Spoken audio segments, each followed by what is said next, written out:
Hi everyone, it's Mr. Sinti, and today I'd like to talk to you about the kissing disease. That's right, mononucleosis. And so I want to get into a little bit of a conversation about what it is, and then talk about a way in which we can detect it in an individual using a serum test called ELISA. And so that's what this video is going to be all about. Hopefully you'll enjoy it. The thing about mononucleosis is that sometimes it's difficult to diagnose this because it's the symptoms of having a low-grade fever, being fatigued, tired, listless. These are kind of common symptoms. But if it's chronic, if you're really run down and you're feeling really sluggish, you'd probably suspect something is more seriously wrong and you go in for a test. Now, if you look here at this slide, blood smear, you notice these red cells, and then you'll notice the plasma here and some platelets. But you can see here the lymphocytes are the ones that are mainly affected by mononucleosis, and they have enlarged nucleus, and so thus the name mononucleosis.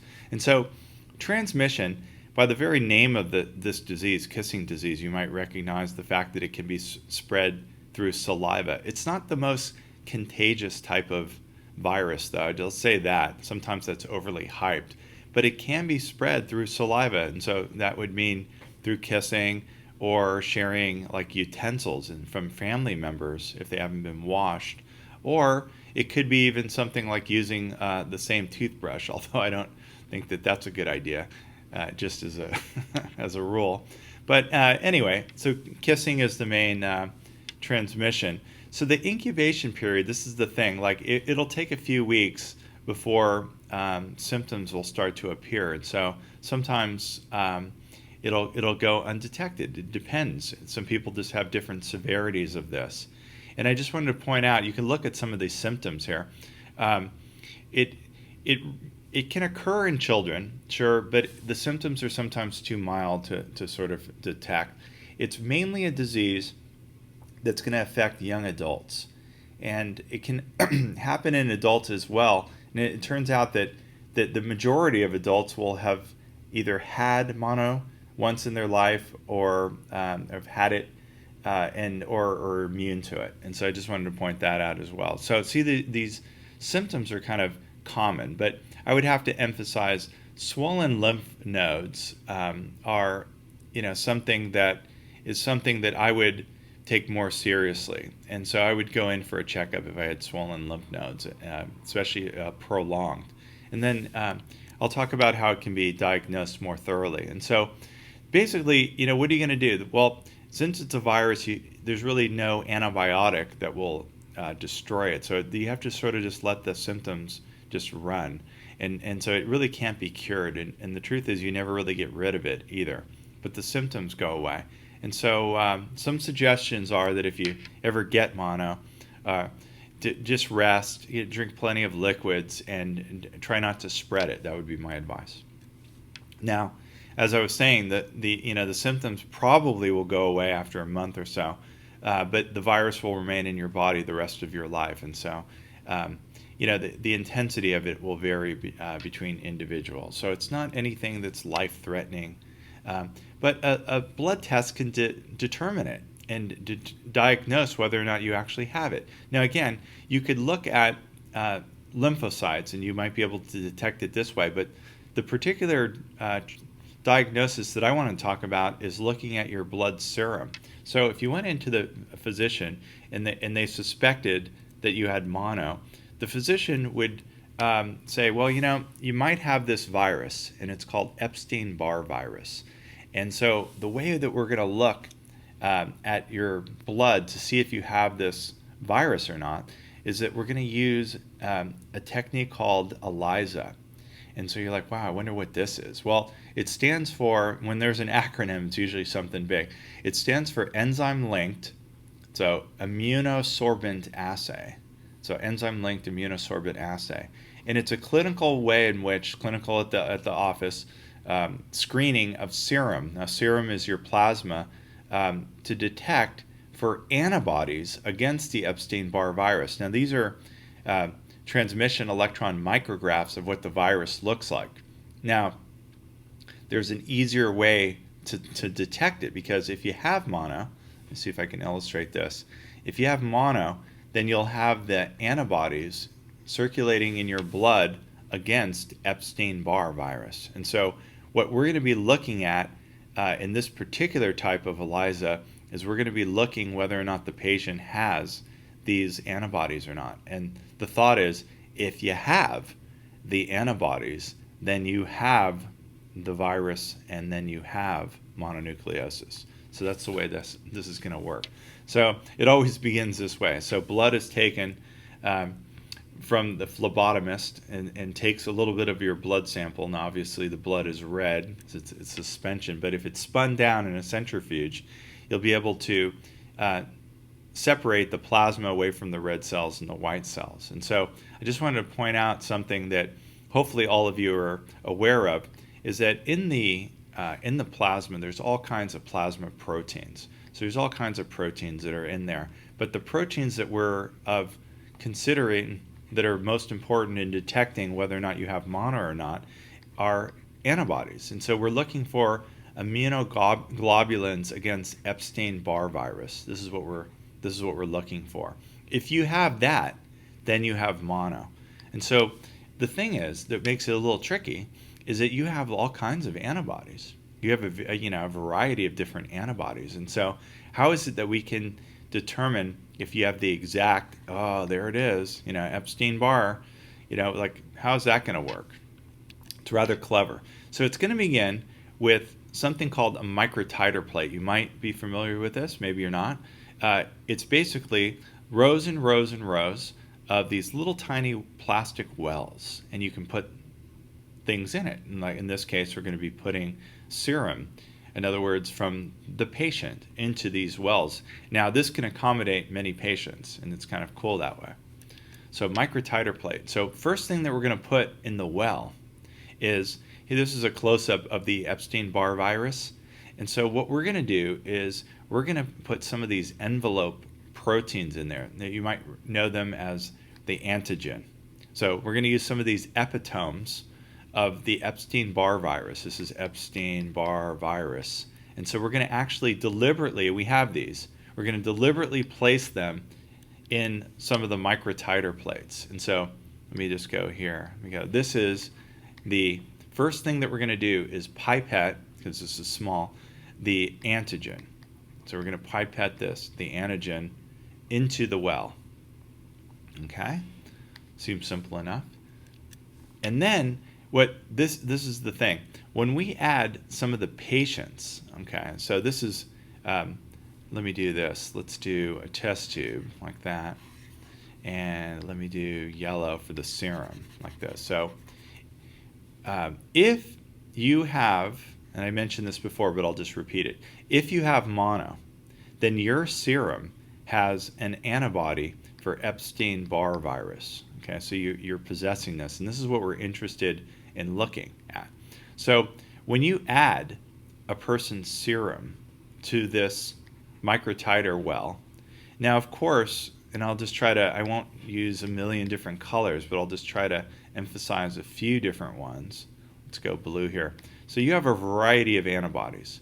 And so what will happen is, if you do have the Epstein Barr one, the antibody, by its very nature, will attach specifically to the antigen for Epstein Barr. Now you can't see this. So in your microtiter plate, you're basically adding serum to a well that you already had added antigen. But what would be happening is that your Epstein Barr, let me just highlight it in green, your Epstein Barr antibodies will be attaching to the antigen, because that's what they do. Now all of these other ones will just be like randomly floating around doing nothing. It's like they would love to attach to something, but there's nothing in here that they have an affinity for. Okay? So then what? All right, so now that you've added this there, you'll want to add a buffer which will then wash out any unincorporated antibodies to get them out of the picture. And so you're like, well, I still can't tell, because you're like, well, all of this is kind of invisible. And you're like, I can't tell what's going on. And so the next step would be you add you deliberately add an antibody. So let me write that out. So you're going to add what's known as a secondary antibody. So a secondary antibody, and you're like, well, what's this? This particular antibody that you're adding is an antibody that will specifically attach to an antibody for Epstein Barr. So this is the antibody for Epstein Barr. This antibody right here is the reason why you can be detected that you have mononucleosis. But this is the secondary antibody right there. The secondary antibody attaches to what is called the primary antibody. So where'd the primary antibody come from? It came from the donor that we're testing to see whether or not they have mono or not. But this secondary antibody is designed to attack specifically to the primary antibody if it's there. If it's not there, it's just going to be floating around in the well, and none of this is going to be happening. Okay? You're like, well, if I can't see the antigen, and if I cannot see the primary antibody, why would I see the secondary antibody? And this is the cool thing on it. Do you see these sort of green-looking structures up here? Let me animate it a little bit. There is an enzyme that is linked, and that's the name of this, enzyme linked. There's an enzyme that's attached to the secondary antibody. You're like, well, why would I attach an enzyme to a secondary antibody which is connected to the primary antibody? And this is the reason. Because if you add a substrate, as you may recall from your biology and chemistry knowledge, hopefully, a substrate is something that the enzyme is fitting into the active site and it's speeding up in a chemical reaction to produce a product. And so in this case, we can add a particular substrate, okay, to this. And so when we add a substrate and there is an enzyme present, if there's an enzyme present, and you're like, well, of course there's an enzyme present because it's attached to the secondary antibody, which is attached to the primary antibody. And so what will happen is when the substrate is added, the cool thing about the substrate is that it's capable of, when a product is produced, usually the product emits some sort of color. And so it's the color, in this case yellow, it could be green or it could be blue or it could be red, but the color change indicates the presence of mononucleosis. And so if your microtiter plate is turning colors, then you have mono. And you're like, well, why? Wait a minute. Well, the reason that it's turning color is because the secondary antibody, which has an enzyme on it, is attached to the primary antibody. Now, let me go back a slide. If you didn't have, watch this, if you didn't have mono, then the primary antibody wouldn't be attached. And so you would wash this. And so nothing would be there except for these antigens. And then when you add the secondary antibody with the enzyme, it wouldn't attach to anything because it only attaches to the primary antibody. But what you must do is wash the secondary antibody out, because if you left the secondary antibody in there and added the substrate, it would change color.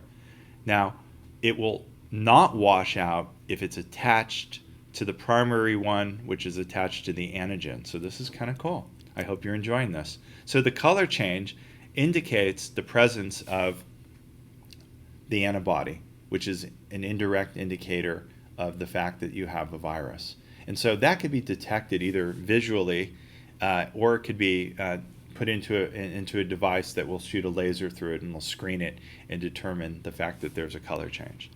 And so now you could purchase from a variety of companies ELISA kits that will determine anything. You can detect the presence of Epstein Barr. You can detect the presence of HIV if you are interested in, or you can even use the ELISA test to test for pregnancy.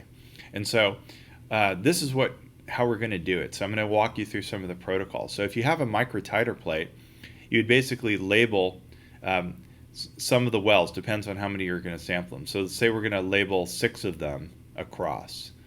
So we're going to label them with initials or 1, 2, 3, 4, 5, 6. Okay, and then I just wanted to remind you that when you're adding reagents, you would always want to change the tip on your micropipette, because obviously that would contaminate matters. So you probably know that. So to each of the 6 wells, we'll say, and you can remove these. This particular cartridge is useful because then it can sort of automatically be added to a machine that will screen these. But you can remove these rows. And so for 6 of them, you're going to add 50 microliters of the Epstein Barr antigen. And those are those little red animations that I showed you at first. So you're going to add antigen to each of them. And you're going to let it incubate for about 5 minutes so it could adhere or anneal to the plastic of the microtiter well. And then basically we're going to remove all the liquid with your micropipette. And so it appears as if you're removing it, but in fact the antigen will stick to the microtiter plate. And then we're going to add buffer and wash it out to make sure that each of the wells is nice and clean. But there's going to be antigen present on the bottom. And again, another reminder to make sure that you're changing your tips each time. Very crucial. So in the first well, we're going to say that the first well is a negative control. Now why is that?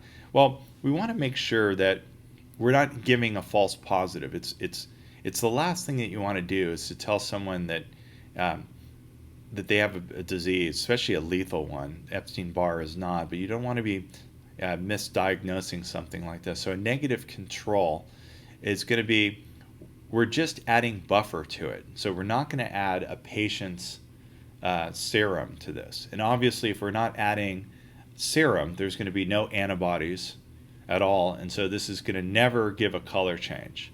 But if it does give a color change, for example, say it does turn green or it does turn red, then maybe that's an indication, since we didn't add any serum, maybe that's an indication that something's wrong with the protocol, or maybe it's something like we didn't wash the microtiter plate out properly, and when we added the substrate, it gave a reading. So this should be no color.